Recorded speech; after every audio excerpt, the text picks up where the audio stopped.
எனக்கு இன்னைக்கு மிகப்பெரிய ஒரு வருத்தம். எனக்கு இன்னைக்கு நம்ம கூட என்னுடைய அண்ணன் வீரபாண்டியார் இன்னைக்கு இல்லைன்னு ஒரு வருத்தம் எனக்கு. இன்னைக்கு அண்ணன் வீரபாண்டியார் இன்னைக்கு இருந்திருந்தாருன்னா இந்நேரம் வன்னியர்களுக்கு உள்ஒதுக்கீடு தானா வந்திருக்கும். தைரியமா தில்லா போய் கேப்ப குடுக்கறியா இல்லையா. கலைஞர் கண்ணிலே விரல் விட்டு ஆட்டினவர். கலைஞர் அவர்கள் இருந்த நேரத்தில் கலைஞர் தைரியமா போய் கலைஞர்கிட்ட போய் எங்க மக்களுக்கு நீ கொடுக்க முடியாது, இப்படி எல்லாம் தைரியமா கேட்டவர். அவரை ஒழிச்சிட்டாங்க, அந்த குடும்பமே ஒழிச்சிட்டாங்க. நாயா கட்சி அது திமுக. வன்னியர்களுக்கு அப்படியே அவங்க வன்னியெல்லாம் முன்னோருக்கு வரக்கூடாது, வளரக்கூடாது, இது வரக்கூடாது, பொறுப்புல இருக்கக்கூடாது.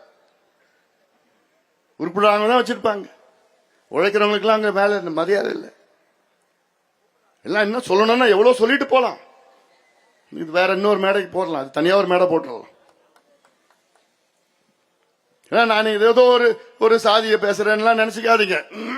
இது சாதி பிரச்சனை கிடையாது, சமூக நீதி பிரச்சனை.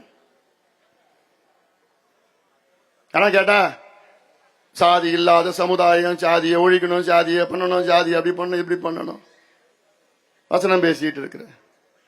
சினிமால சாதி இல்லைன்னு சொன்னா சாதி ஒழிஞ்சிடுமா, அழிஞ்சிடுமா? இல்ல மேடையில சாதி இல்லைன்னு பேசினா சாதி அழிஞ்சிடுமா? சாதியை அழிக்க முடியாது. அழிக்கப்பட வேண்டியது என்ன? சாதியால் ஏற்படுகின்ற வேற்றுமைகள், சாதியால் ஏற்படுகின்ற அடக்குமுறைகள், அதுதான் அழிக்கப்பட வேண்டும், ஒழிக்கப்பட வேண்டும். அது மாற்று கருத்து கிடையாது. சாதியில நல்லது இருக்கும், கெட்டது இருக்கு. நல்லதை எடுத்துங்க, கெட்டதை அழிச்சிடுங்க.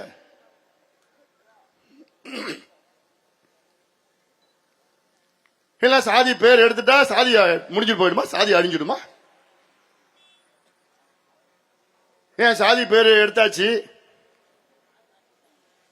எங்க தாத்தா பேரு சஞ்சீவ் ராய் கவுண்டர், அப்பா பேரு டாக்டர் ராமதாஸ், என் பேரு அன்புமணி ராமதாஸ். சாதி இல்ல, சஞ்சீவ் ராய் கவுண்டர்னு பேர் இருந்து எங்க தாத்தாவுக்கு, என்கிட்ட வச்சு இல்ல. சாதி அழிஞ்சிடுச்சா?